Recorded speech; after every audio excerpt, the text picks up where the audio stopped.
Halimaw, walang puso, isang demonyong nakasuot ng mamahaling Amerikana. Iyan ang eksaktong mga salitang lumabas sa bibig ng balitang pinapanood ko ngayon sa telebisyon. Sa screen, nakikita ko siya, si Miguel Vargas, ang CEO ng Vargas Trading.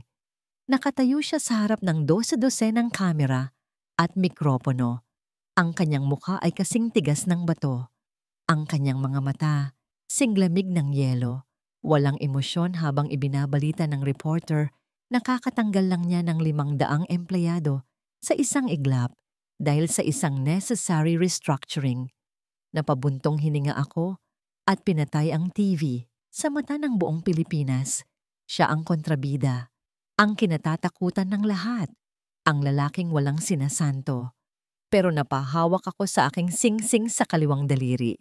Isang simpleng singsing na pilak na walang diamante, walang kinang, pero puno ng pangako. Dahil ang lalaking yon sa TV, ang halimaw na yon, ay ang asawa ko.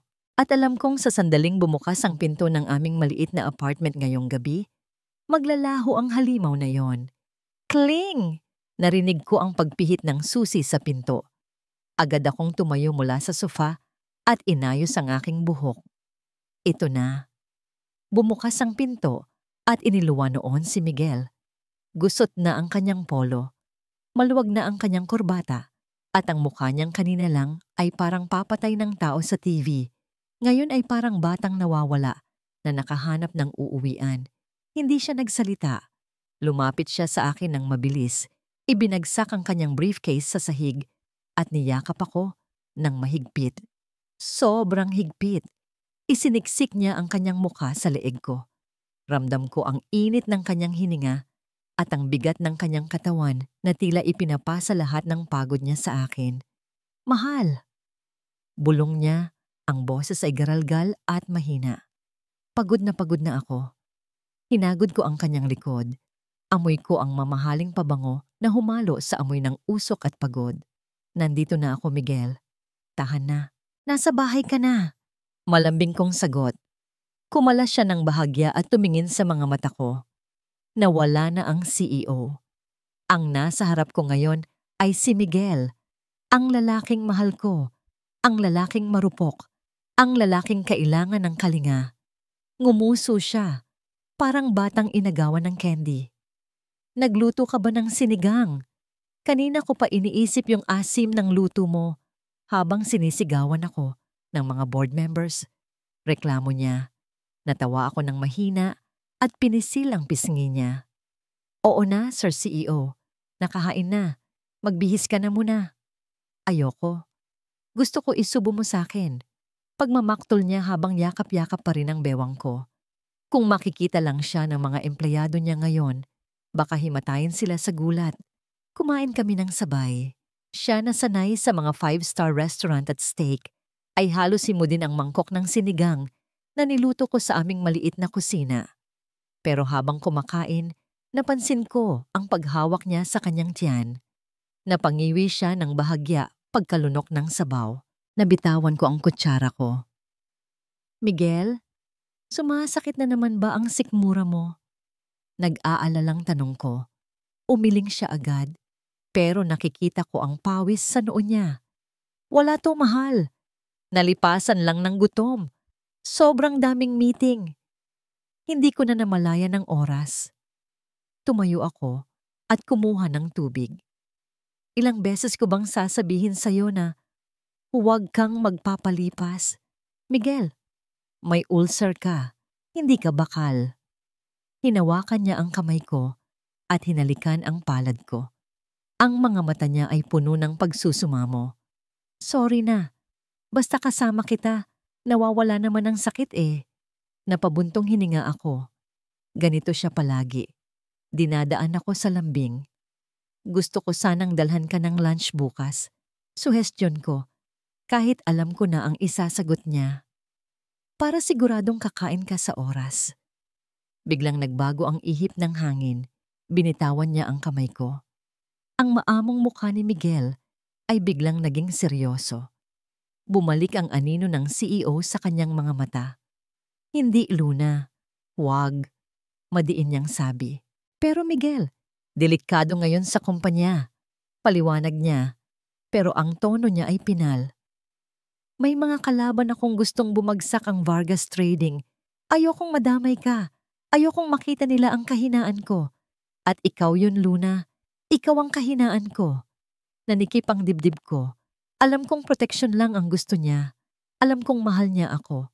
Pero minsan, pakiramdam ko ay isa akong lihim na ikinakahiya sa halip na asawang ipinagmamalaki. Naiintindihan ko. Bulong ko na lang kahit may kirot sa puso ko. Pangako, dito lang ako sa bahay. Tumango siya at ngumiti muli. Parang wala kaming pinagtalunan. Kinabukasan, nagising ako na wala na si Miguel sa tabi ko. Sanay na ako. Madaling araw pa lang ay umaalis na siya para iwasan ang traffic sa EDSA at harapin ang giyera sa opisina.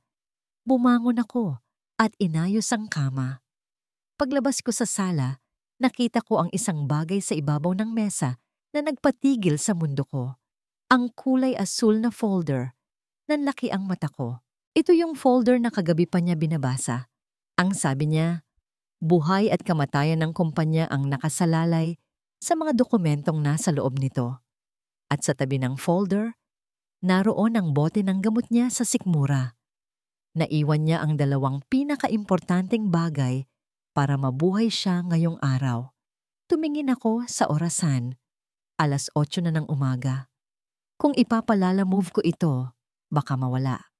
Kung tatawagan ko siya, baka nasa meeting na siya at hindi sumagot. Kinuha ko ang folder at ang gamot. Mahigpit ang hawak ko dito. Naalala ko ang mahigpit na bilin niya kagabi. Huwag kang pupunta sa opisina. Pero naalala ko rin ang pag-inda niya sa sakit ng tiyan. Ang pagod sa mga mata niya. Kung hindi ko ito dadalhin, paano siya? Paano kung sumakit ulit ang tiyan niya at wala siyang gamot? Paano kung mapahiya siya sa meeting dahil wala ang dokumentong ito? Huminga ako ng malalim. Pasensya na, Miguel. Bulong ko sa hangin. Matigas ang ulo ng asawa mo. Nagbihis ako ng pinakamaayos kong damit. Isang simpleng bestida na nabili ko sa Divisoria at lumabas ng pinto. Pinara ko ang unang taxi na nakita ko. Manong, sa Vargas Trading Tower po sa Makati. Sabi ko, ang boses ko ay may halong kaba at determinasyon.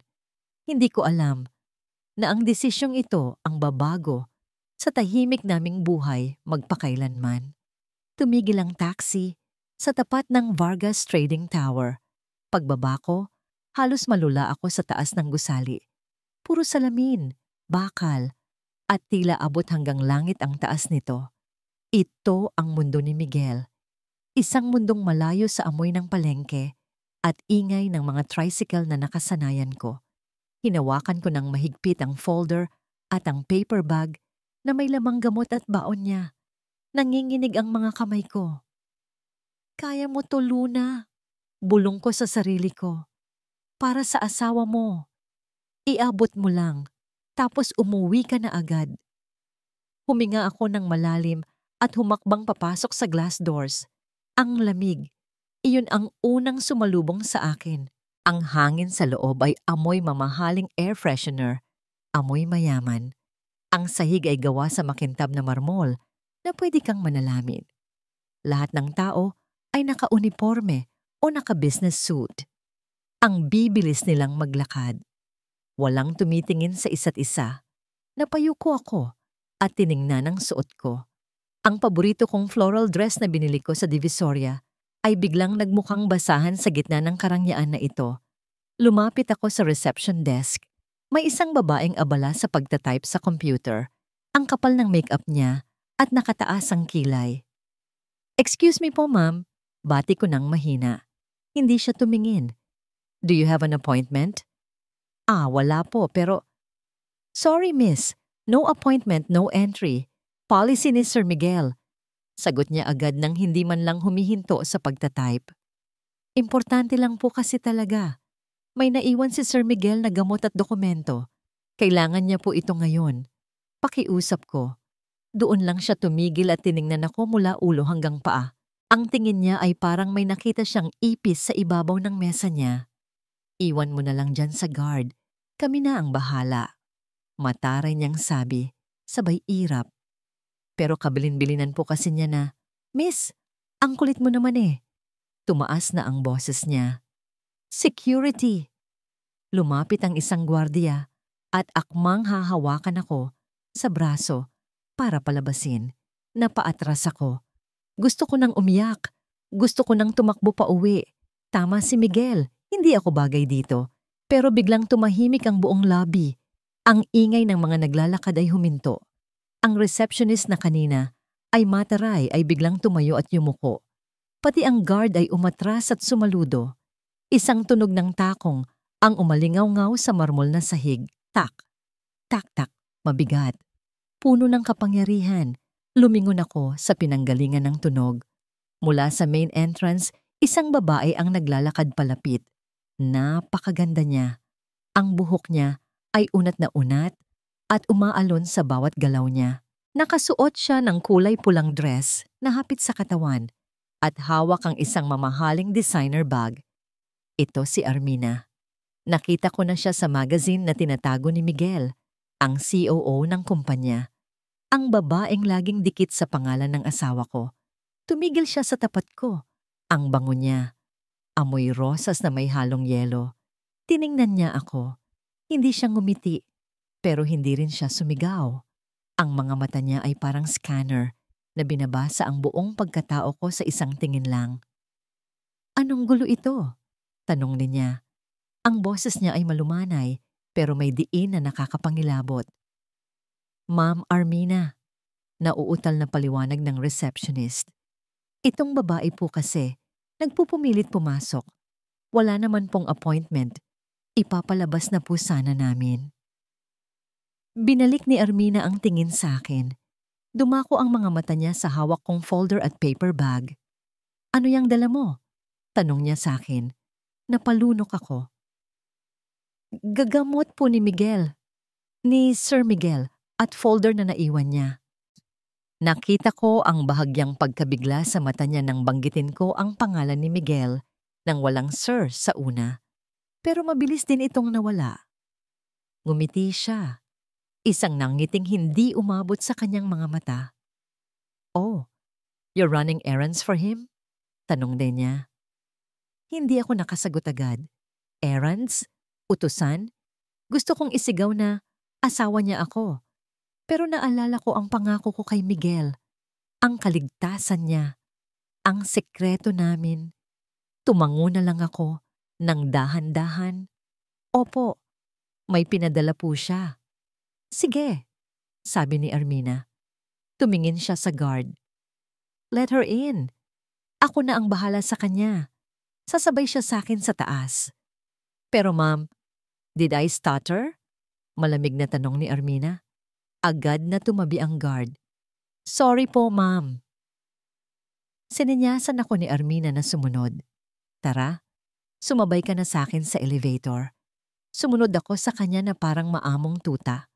Pumasok kami sa isang elevator na may tatak na VIP only.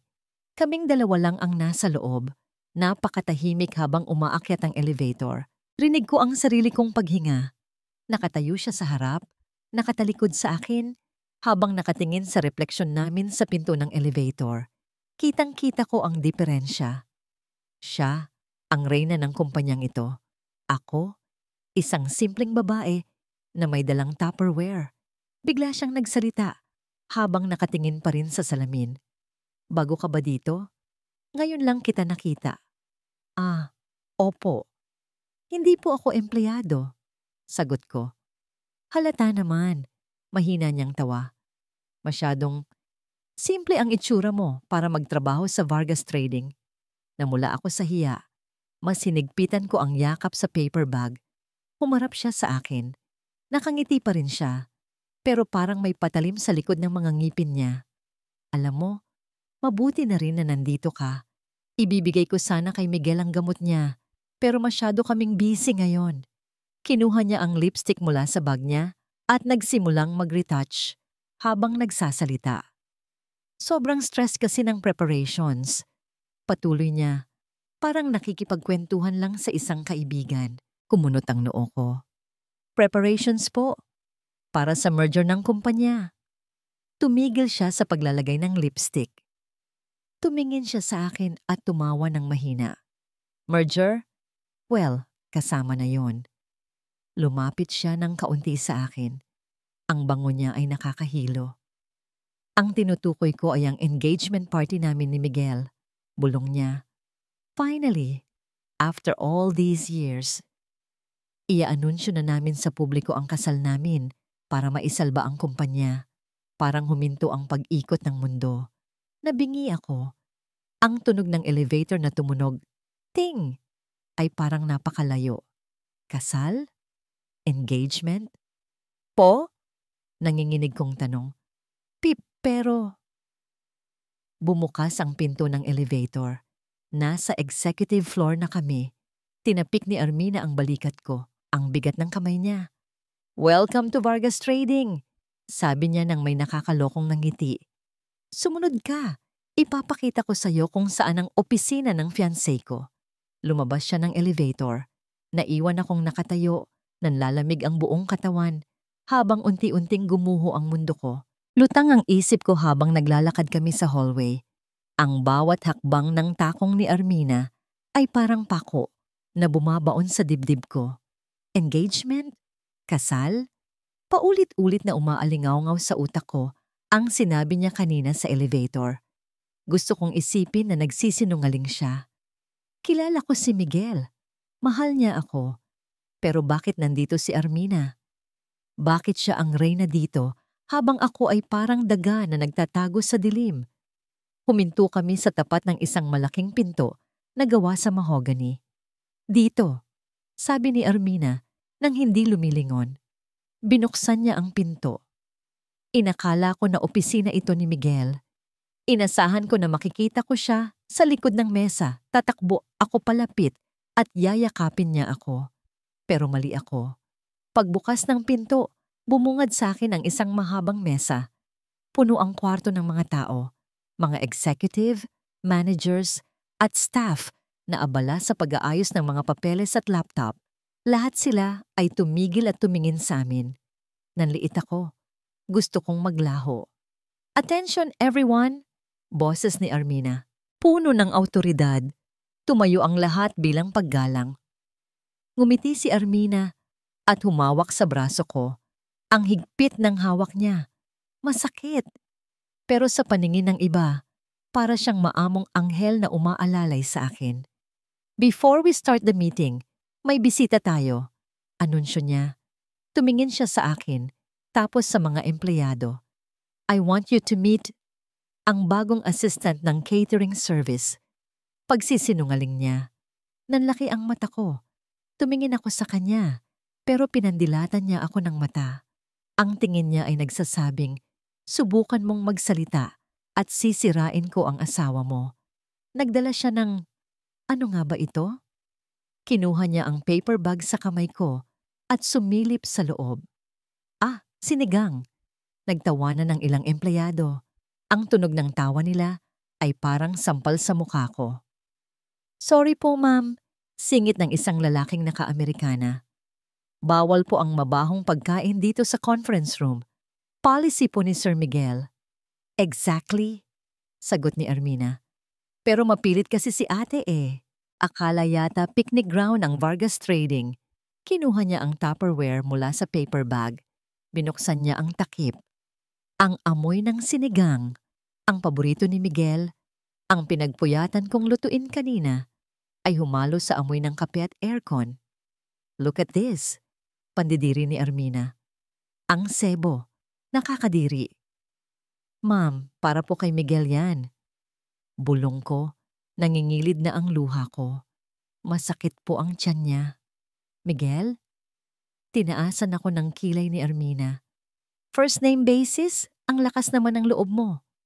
Akmang ibabalik niya ang takip, pero bigla niyang binitawan ang Tupperware. Plaag! Bumagsak ang plastic na lalagyan sa sahig. Tumalsik ang sabaw. Kumalat ang gulay at karne sa makintab na tiles, at ang malaking bahagi ng mainit na sabaw ay tumalsik sa sapatos ni Armina. Ouch! Tili ni Armina. Sabay atras. Napasinghap ang lahat ng nasa kwarto. Ang sapatos ko! This is pure Italian leather! Sigaw niya na wala na ang pagiging mahinahon kanina. Tumingin siya sa akin ng masama. Tingnan mo ang ginawa mo, tanga! Ha, hindi ko po sinasadya. Nanginginig kong sabi. Lumuhod ako agad para pulutin ang karne. Sayang. Sayang ang luto ko. Sayang ang effort ko. Huwag yan ang pulutin mo, utos ni Armina. Tinuro niya ang sapatos niya na may mantsa ng sabaw. Linisin mo to. Ngayon din. Natigilan ako. Tumingala ako sa kanya. Seryoso ba siya? Tumingin ako sa paligid. Ang mga empleyado ay nakatingin lang. Walang gumagalaw. Walang tumutulong. Takot sila kay Armina. Ano? Tatunganga ka na lang ba? Dinuro ako ni Armina. Ganyan ba ang tinuturo sa mga katulad nyo? Ang dudumi nyo na nga, ang tatamad nyo pa. Tumulo na ang luha ko. Ang sakit. Hindi dahil sa init ng sabaw sa kamay ko, kundi dahil sa sakit ng panghahamak niya. Pero naisip ko si Miguel. Kung gagawa ako ng eksena dito, siya ang mapapahiya. Kung lalaban ako, baka lalo nilang guluhin ang kumpanya. Para kay Miguel, gagawin ko ito para kay Miguel. Kumuha ako ng tissue sa bulsa ko. Nanginginig ang kamay ko habang inaabot ang sapatos ni Armina. Yumuko ako. Halos halikan ko na ang sahig sa sobrang pagkakayuko. Dahan-dahan kong pinunasan ang sapatos niya habang patuloy sa pagpatak ang mga luha ko sa sahig, humahalo sa natapong sinigang. Rinig ko ang mahinang tawa ni Armina. Yan, diyan ka nababagay, sa paanan ko. Akala ko tapos na. Akala ko pwede na akong umalis. Pero biglang bumukas ng malakas ang pinto ng conference room. Blag! Tumama ang pinto sa pader sa lakas ng pagkabukas nito. Nanahimik ang lahat. Pati ang aircon. Parang tumigil sa pag-ugong. Isang pares ng itim na sapatos ang huminto sa tapat ng paningin ko. Unti-unti akong nag-angat ng tingin. Nakita ko ang pamilyar na pantalon, ang pamilyar na tindig. Pero ang aura niya, nanginginig ang hangin sa galit na dala niya. Si Miguel, nakatingin siya sa akin, na nakaluhod sa sahig, umiiyak, may hawak na maruming tissue. Tumingin siya kay Armina, tapos sa mga empleyado na ngayon ay namumutla na. Nang magsalita siya, parang galing sa ilalim ng lupa ang boses niya. Mababa, mapanganib. Sino? Huminga siya ng malalim, at sa susunod na sigaw niya, yumanig ang buong kwarto. Sino ang may ganang paiyakin ang asawa ko? Pakiramdam ko ay hihinto ang puso ko sa sobrang galit. Ang sakit ng sikmura ko kanina? Wala na. Napalitan ito ng kumukulong dugo na umaakyat sa ulo ko. Nakatayo ako sa pinto ng conference room, hinihingal, nanginginig ang mga kamao. Sa harap ko, nakaluhod ang babaeng buhay ko, ang asawa ko, si Luna. Nasa sahig siya, umiiyak, may hawak na maruming tissue, at pilit nililinis ang sapatos ng babaeng kinasusuklaman ko. Ang katahimikan sa kwarto ay nakabibingi. Lahat ng mata ay nakatuon sa akin. Takot, gulat, kaba. Pero wala akong pakialam sa kanila. Humakbang ako papasok. Ang bawat yapak ko ay mabigat. Parang martilyo na dumudurog sa sahig. May Miguel! Nauutal na boses ni Armina. Ngumiti siya ng pilit. Tila sinusubukang pagaanin ang sitwasyon. You're finally here, honey. Look at this mess. May pinapasok na tangang katulong ang guard. Tinapunan ako ng pagkain. Hindi ko siya pinatapos. Hinawi ko siya. Malakas. Wala akong pakialam kung matumba siya. Tumabi ka, mariin kong utos. Hindi ko na siya tiningnan ulit. Dumiretso ako kay Luna. Dahan-dahan akong lumuhod sa harap niya. Hindi ko ininda kung madumihan man ang mamahaling pantalon ko nang nagkalat na sinigang sa sahig. Nanginig ang balikat ni Luna nang makita ako. Nakayuko pa rin siya. Takot na takot tumingin sa akin. Miguel, sorry. Hikbi niya. Ang boses ay basag-isi, basag na basag. Sorry kung pumunta ako. Sorry kung napahiya kita. Parang tinarak ang puso ko. Siya na ang inapi. Siya pa ang humihingi ng tawad. Hinawakan ko ang baba niya at dahan-dahang inangat ang mukha niya. Pumula ang ilong niya at maga ang mga mata, kakaiyak. Ang mga matang laging puno ng pagmamahal sa akin, ngayon ay puno ng takot. Shhh! Imbulong ko. Pinapahid ng hinlalaki ko ang luha sa pisngi niya. Wala kang kasalanan, mahal. Tahan na. Nakita ko ang kamay niya. Pula. May paltos. Napaso siya sa sabaw. Biglang nagdilim ang paningin ko. Hinawakan ko ang kamay niya at hinalikan ito ng marahan bago ako tumingala at tumingin sa mga taong nasa paligid. Tumayo ako. Inaalala yan si Luna. Hinawakan ko siya nang mahigpit sa bewang at hinila palapit sa akin. Isiniksik ko siya sa likod ko. Ginagawa ang sarili ko na panangga sa mundong naging malupit sa kanya. Ramdam ko ang panginginig ng katawan niya sa likuran ko. Ang bawat hikbi niya ay parang gasolina na lalong nagpaliyab sa galit ko. Tiningnan ko si Armina. Ang babaeng minsang naging kaibigan ng pamilya ko. Pero ngayon ay wala nang ibang nakikita, kundi ang sarili niyang ambisyon. Nanlaki ang mga mata niya. Umatras siya ng isang hakbang nang makita niya ang dilim sa mukha ko. Miguel, what is wrong with you? Tanong niya. Pilit pa ring pinapairal ang pagiging matapang. She ruined my shoes. Bakit mo kinakampihan ang katulong na yan? Katulong? Tumawa ako. Isang tawang walang halong tuwa. Isang tawang nakakatakot.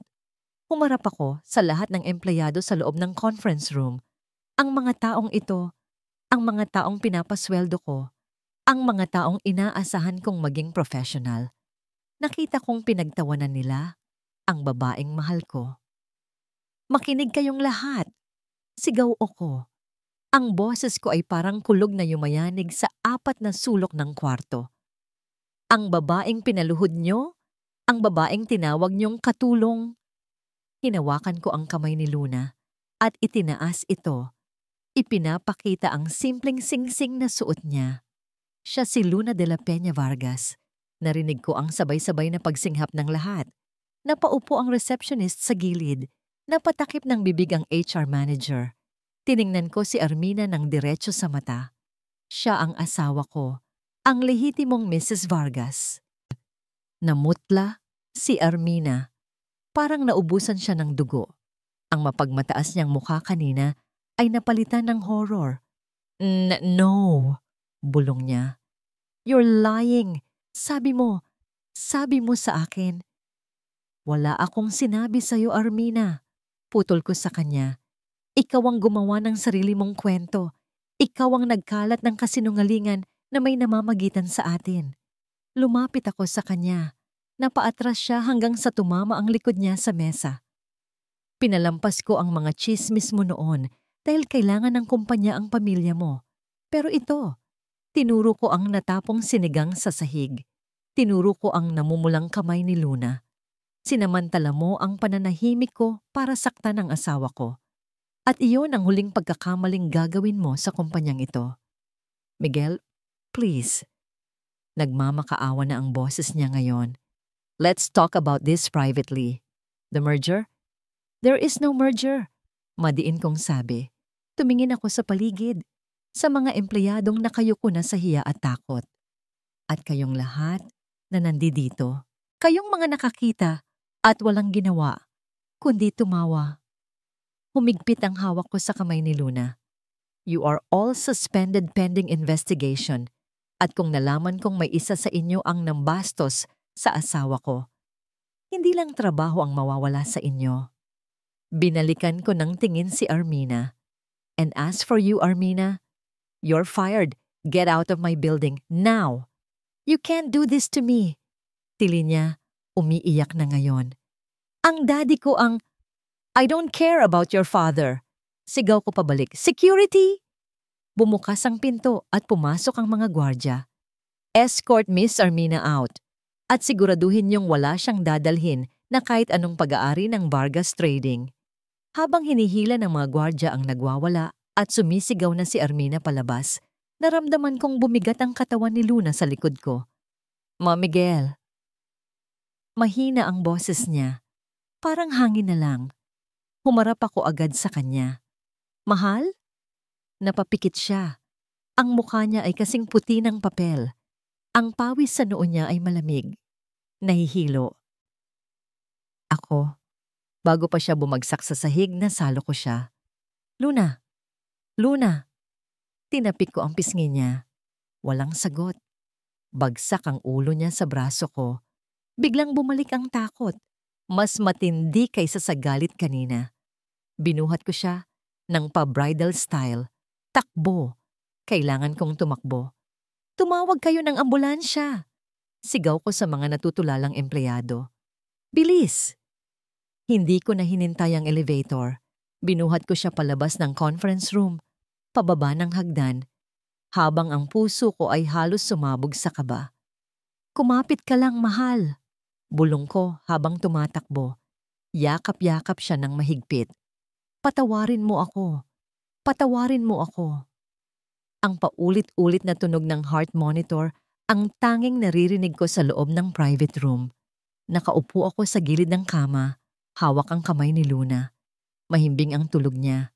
Maputla pa rin siya, pero sabi ng doktor, stable na siya.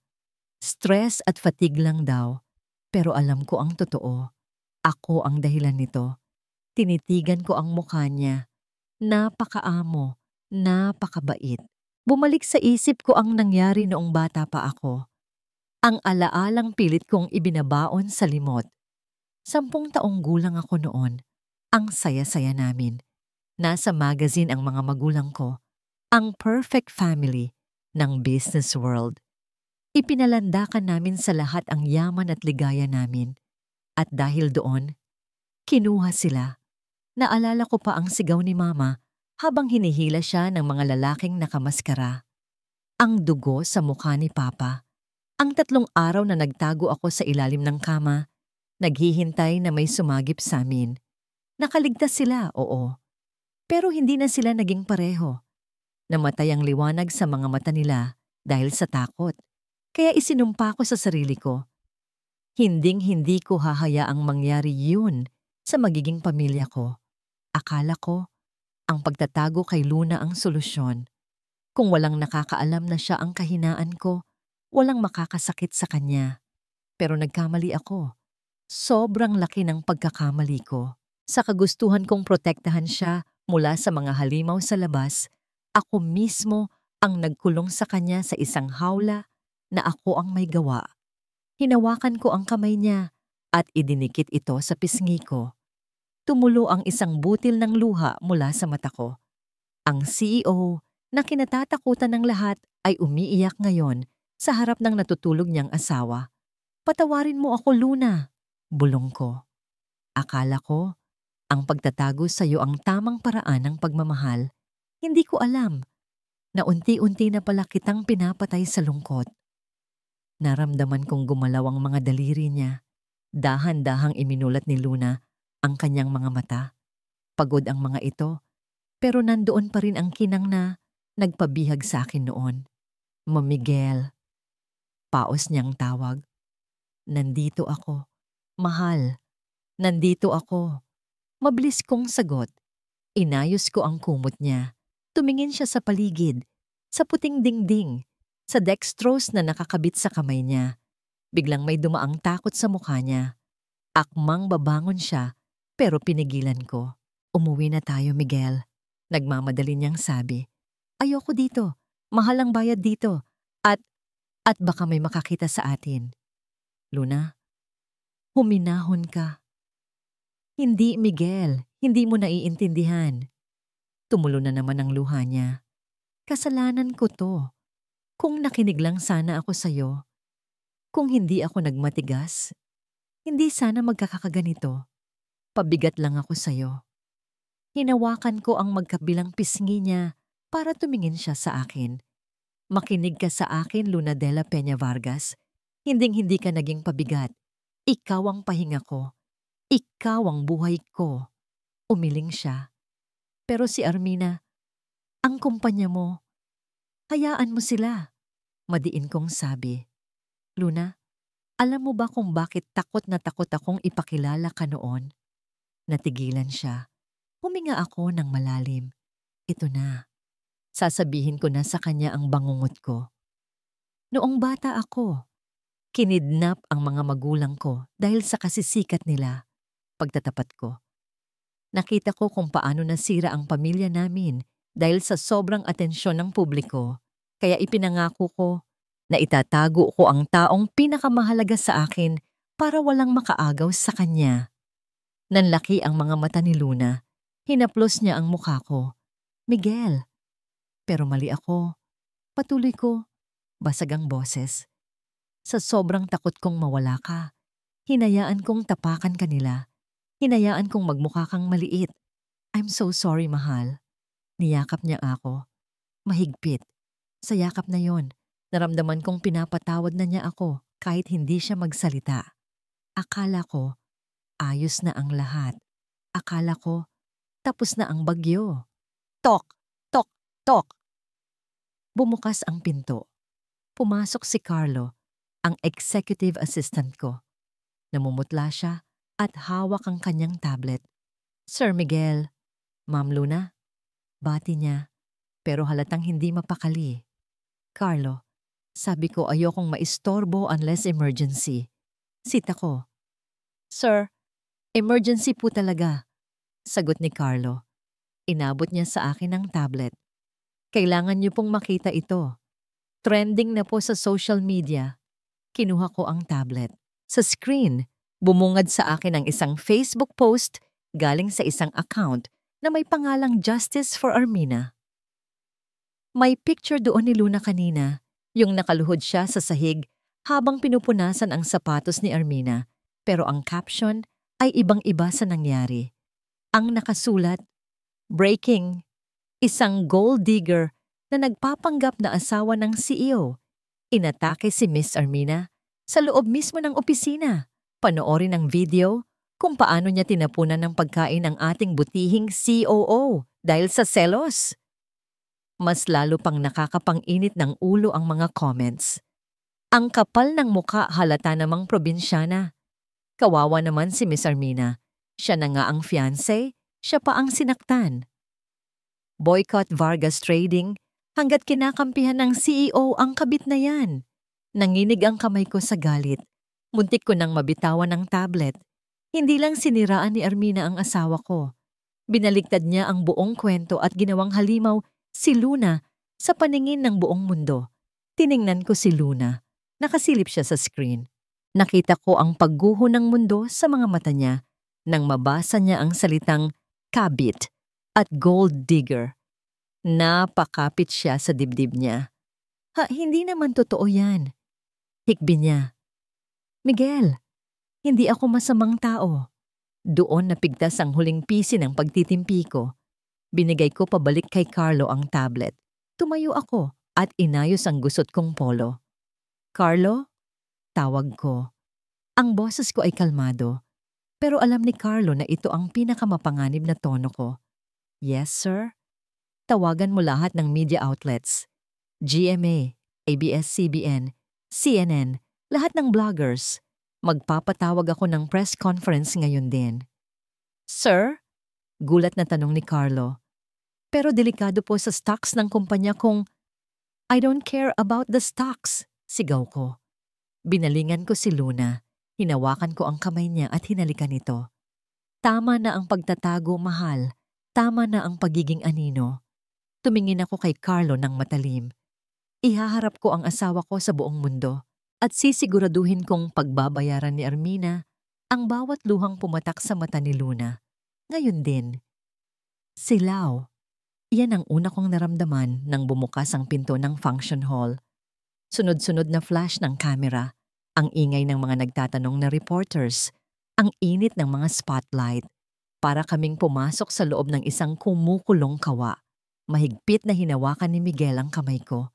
Ramdam ko ang pawis sa palad niya, pero mas ramdam ko ang higpit ng kapit niya. Sinasabi ng hawak niya na, huwag kang bibitaw, hindi kita iiwan. Napalunok ako. Suot ko ang isang simpleng puting dress na ipinabili ni Miguel kanina. Wala akong alahas, maliban sa wedding ring namin. Sa harap ko, daan-daang mata ang nakatingin, mapanghusga, nagdududa. Miss Luna! Miss Luna! Totoo bang pera lang ang habol mo kay Mr. Vargas? Sigaw ng isang reporter. Miss Luna, ano ang masasabi mo sa video na sinaktan mo si Armina? Tanong ng isa pa. Gusto kong umatras. Gusto kong tumakbo pabalik sa dilim. Ang mga boses nila ay parang mga asong ulol na handang manakmal. Pero tiningnan ko si Miguel. Nakatayo siya ng tuwid, pero nakikita ko ang ugat sa leeg niya. Galit siya. At alam kong kung aatras ako ngayon, masasayang ang lahat ng isinakripisyo niya. Huminga ako ng malalim. Kaya mo to, Luna. Hindi ka magnanakaw. Hindi ka masamang tao. Asawa ka. Itinaas ko ang noo ko. Humakbang ako pasulong, kasabay ni Miguel, hanggang sa makarating kami sa gitna ng entablado. Umupo kami. Kinuha ni Miguel ang mikropono. Tumahimik ang lahat. Salamat sa pagpunta. Panimula niya. Ang boses niya ay malamig, pero matibay. Pinatawag ko kayo para linawin ang isang kasinungalingan na sumisira sa pangalan ng kumpanya ko at higit sa lahat, sa pangalan ng asawa ko. May nagtaas ng kamay. Sir, pero ayon kay Miss Armina, siya ang fiancé niyo at inagaw lang ni Luna. Si Armina ay isang sinungaling, putol ni Miguel. Nagbulungan ang mga tao. Hindi ko siya fiancé at lalong hindi inagaw ni Luna ang pwesto niya. Dahil matagal na kaming kasal ni Luna, matagal na siyang Mrs. Vargas bago pa man mag-ambisyon si Armina. Sa gilid ng hall, nakita ko si Armina. Nakatayo siya kasama ang abogado niya. Masama ang tingin niya sa akin. Biglang inagaw ni Armina ang atensyon ng mga kamera. Lumapit siya sa stage kahit pinipigilan ng security. Lies! Sigaw ni Armina. Nililin lang niya kayo.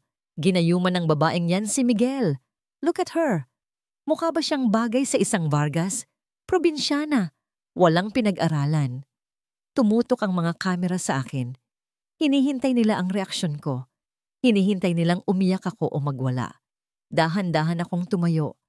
Inabot ko ang mikropono mula kay Miguel. Nagulat siya, pero ibinigay niya ito sa akin at tumango. Tumingin ako kay Armina, tapos sa mga reporters, na wala na ang panginginig ng tuhod ko. Opo, sabi ko. Ang boses ko ay hindi malakas, pero malinaw. Probinsyana po ako. Hindi ako nakapagtapos sa mamahaling universidad. Wala akong designer bags. Wala akong sapatos na galing Italy. Tumahimik ulit ang lahat, pero hindi po nasusukat ang pagmamahal sa yaman. Pagpapatuloy ko, tiningnan ko si Miguel.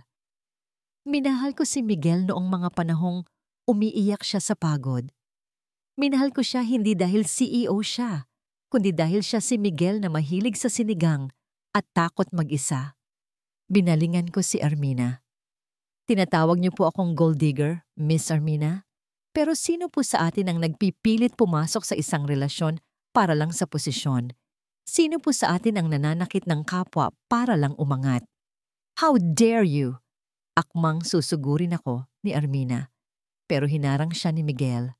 Tama na, Armina, sabi ni Miguel. Carlo, i-play ang video. Sa malaking screen sa likod namin, biglang lumabas ang CCTV footage, malinaw na malinaw. Nakita ng lahat kung paano tinabig ni Armina ang pagkain na dala ko. Nakita ng lahat kung paano niya ako pinilit paluhurin. Nakita ng lahat kung paano niya ako tinawanan habang umiiyak ako. Gasp! Sabay-sabay na napasinghap ang mga tao. Ang mga reporters na kanina ay galit sa akin. Ngayon ay nakatingin kay Armina na may pandidiri. Ha, hindi! Edited yan, tili ni Armina. At hindi lang yan, dagdag ni Miguel. May ebidensya rin kami na ninanakawan mo ang kumpanya sa loob ng 5 taon para pondohan ang luho mo at bayaran ang mga trolls na naninira sa amin.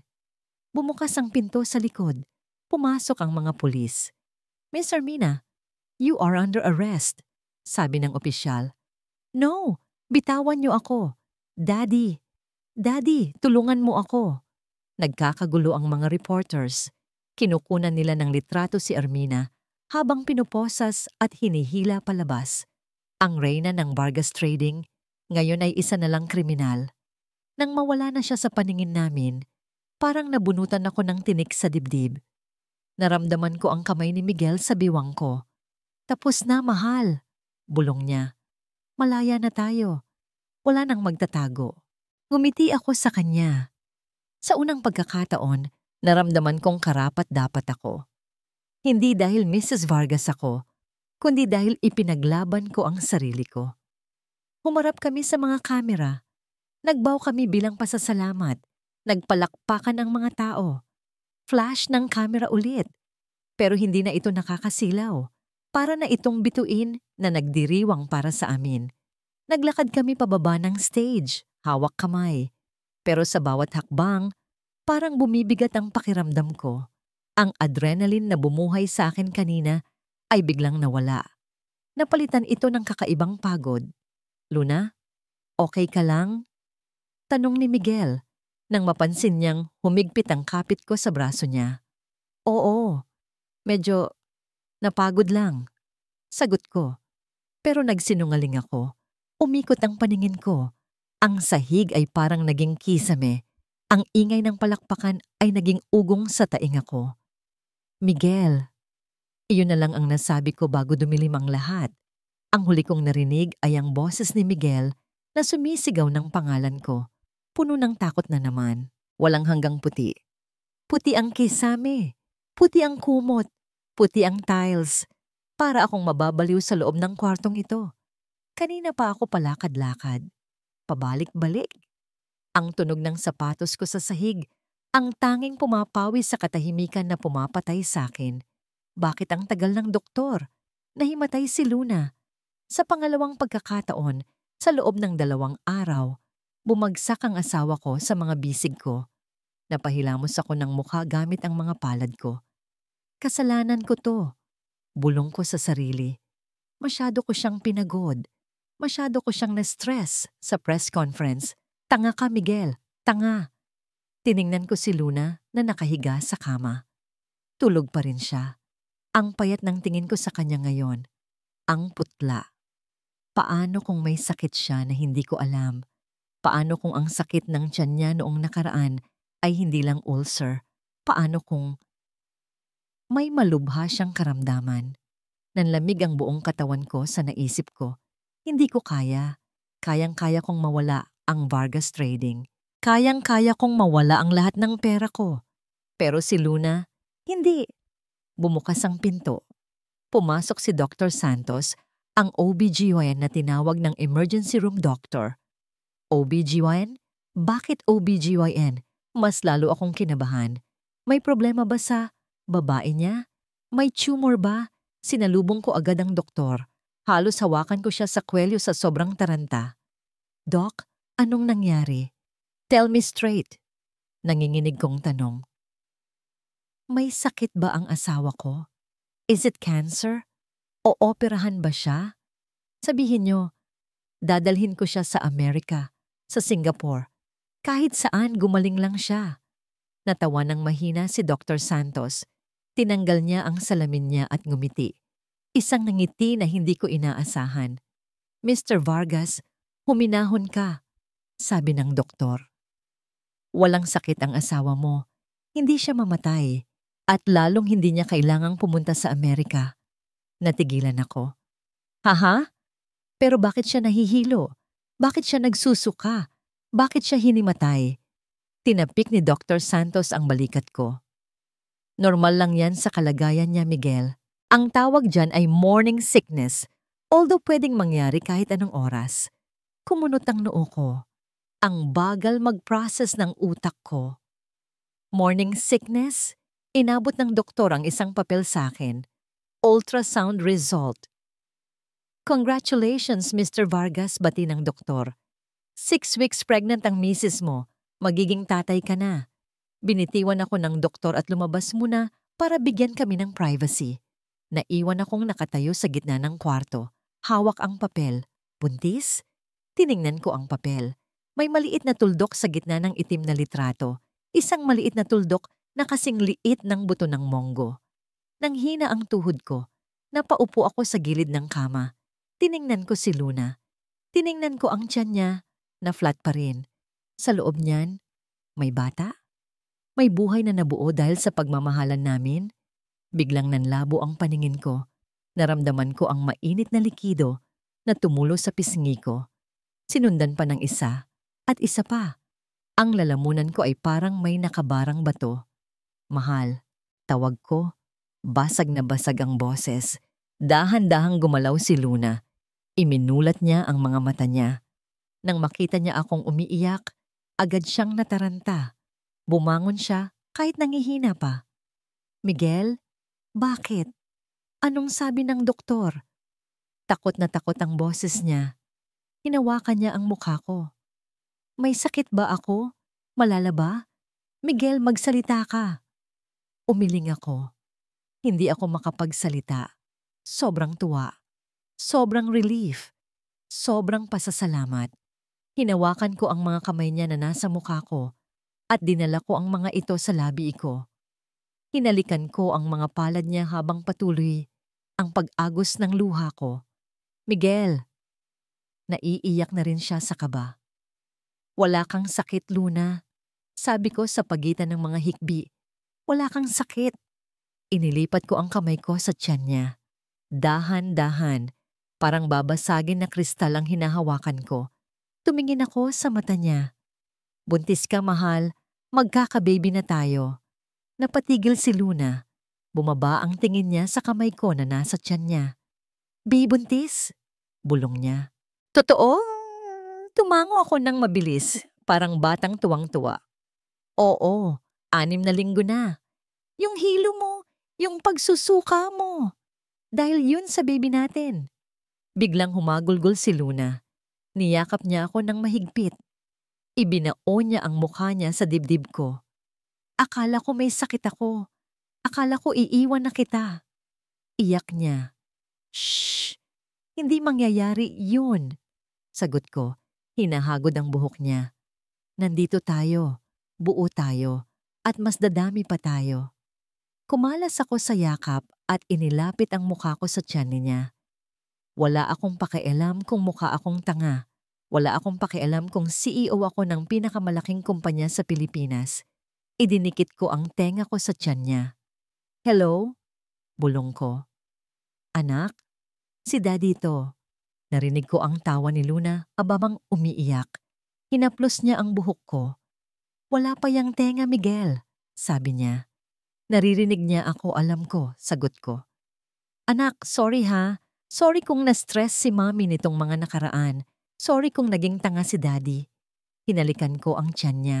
Isang halik na puno ng pangako. Huwag kang mag-alala. Simula ngayon, ikaw at ang mami mo ang boss ko. Wala nang magpapaiyak sa inyo. Wala nang magtatago sa inyo. Ibibigay ko sa inyo ang buong mundo.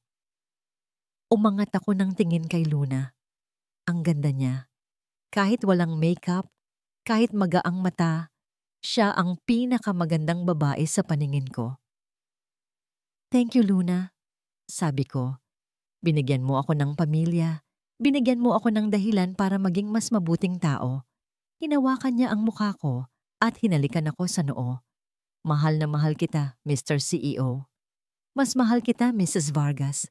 Kayo ng baby natin. Sa oras na yon, sa loob ng puting kwarto ng ospital, naramdaman ko ang tunay na tagumpay. Hindi ito ang pagsara ng deal. Hindi ito ang pagtaas ng stocks. Ito yon. Ang hawakan ng kamay ng asawa ko.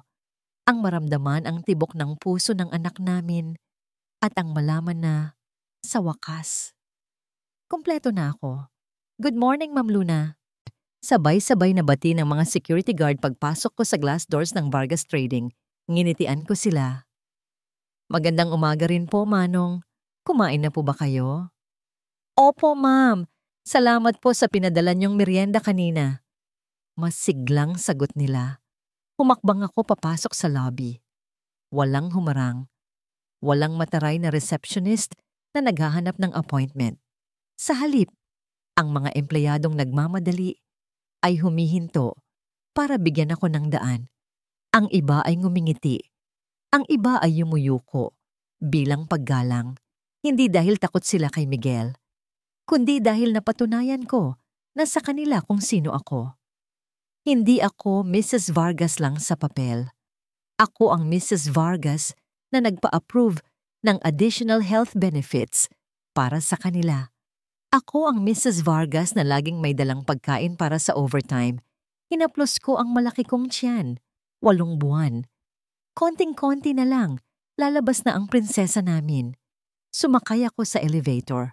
Yung dating VIP elevator na kinatakutan kong sakyan noon kasama si Armina, ngayon ay parang pangalawang tahanan ko na. Pagbukas ng pinto sa executive floor, nakita ko agad si Carlo. Ma'am Luna. Salubong niya, akmang kukunin ang paper bag na dala ko. Ako na po dyan.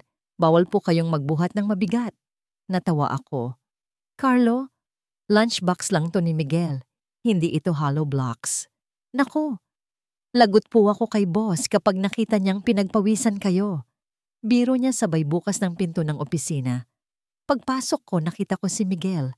Nakatalikod siya, nakaharap sa malaking bintana habang may kausap sa telepono. Seryoso ang boses niya. I want that deal closed by tomorrow. No excuses. Ang dating Miguel. Ang istriktong CEO. Pero nung narinig niya ang pagsarado ng pinto, lumingon siya. At nang makita niya ako, parang nag-iba ang anyo ng mukha niya. Binaba niya agad ang telepono kahit nagsasalita pa ang kausap niya. Luna! Mabilis siyang naglakad palapit sa akin. Inalalayan niya ako paupo sa sofa. Bakit ka nandito? Sabi ko naman sa'yo, ipapasundo kita sa driver mamaya. Napagod ka ba? Gusto mo ng tubig o juice? Hinawakan ko ang kamay niya para pakalmahin siya. Miguel, kalma. Dinalhan lang kita ng tanghalian, sinigang na hipon, yung request mo. Napangiti siya at hinalikan ako sa noo. The best ka talaga. Pero next time, magpasundo ka ha. Ayokong naiinitan kayo ni baby. Lumuhod siya sa harap ko at hinalikan ang tiyan ko. Hi anak, good boy ba ang daddy mo ngayon? Pinagod ba siya ng mga empleyado? Tumadyak ang baby sa loob. Aray! Tawa ko. Mukhang sumang-ayon siya. Pagkatapos kumain, tumingin si Miguel sa relo niya. 4:00 pa lang ng hapon. Tumayo siya at kinuha ang coat niya. Tara na, yaya niya. Saan? Nagtaka ako. May meeting ka pa ng 5 p.m., di ba? Cancelled. Kibit balikat niya. Mas importante ang date natin. Hinawakan niya ang kamay ko at sabay kaming lumabas ng opisina. Iniwan namin ang bundok ng trabaho. Iniwan namin ang titulo at responsibilidad. Nagmaneho siya papunta sa Manila Bay. Tamang-tama ang dating namin. Papalubog na ang araw. Ang langit ay pinaghalong kulay kahel, lila at ginto. Ang simoy ng hangin ay presko. Naupo kami sa isang bench na nakaharap sa dagat. Isinandal ko ang ulo ko sa balikat niya. Hinawakan niya ang kamay ko na nakapatong sa tiyan ko. Naalala mo nung unang beses akong pumunta sa opisina mo? Tanong ko habang pinapanood ang mga barko sa malayo. Natawa siya ng mahina. Yung araw na muntik ko nang sunugin ang buong building dahil pinaiyak ka? Oo, sagot ko. Ang daming nagbago simula noon, no? Hinigpitan niya ang hawak sa kamay ko. Oo, dati. Akala ko ang pagiging matapang ay ang pagtatago ng mga kahinaan ko. Akala ko, kailangan kong maging bakal para hindi ako masaktan. Tumingin siya sa akin. Ang mga mata niya ay refleksyon ng papalubog na araw. Mainit, payapa. Pero tinuro mo sa akin na ang tunay na tapang ay ang pagharap sa mundo ng walang maskara, na okay lang maging mahina, basta kasama kita. Napaluha ako, hindi dahil sa lungkot, kundi sa sobrang pasasalamat. Hindi perpekto ang kwento natin, Miguel. Sabi ko, maraming nagalit, maraming humusga, at alam kong marami pang pagsubok na darating. Hayaan mo sila, bulong niya. Inangat niya ang kamay ko at hinalika ng singsing ko. Ang importante, totoo tayo. Ang importante, nandito tayo. Humarap siya sa dagat at huminga ng malalim. Parang tinatanggal ang lahat ng bigat sa dibdib niya. Luna, nangangako ako sa harap ng araw na to at sa harap ng anak natin na hinding-hindi ko na kayo itatago sa dilim, na kahit anong bagyo ang dumating, ako ang magiging payong nyo. At kahit mawala ang lahat ng yaman ko, basta nasa akin kayo, ako na ang pinakamayamang tao sa mundo. Ngumiti ako at pinunasan ng luha sa pisngi ko. At nangangako ako, Miguel, na kahit gaano kakasungit, kahit gaano karaming meeting ang puntahan mo, palagi kitang hihintayin na may dalang mainit na sinigang at mainit na yakap. Nagdikit ang mga noo namin. Sa likod namin, tuluyan ng lumubog ang araw, pero hindi dumilim ang mundo ko. Dahil ang liwanag ko ay nasa tabi ko na. Niyakap niya ako at ang aming anak sa sinapupunan ko. Sa gitna ng ingay ng Maynila, sa gitna ng magulong mundo, nahanap namin ang aming tahimik na paraiso. At alam ko, sa wakas, ang kwento namin ay nagsisimula pa lang.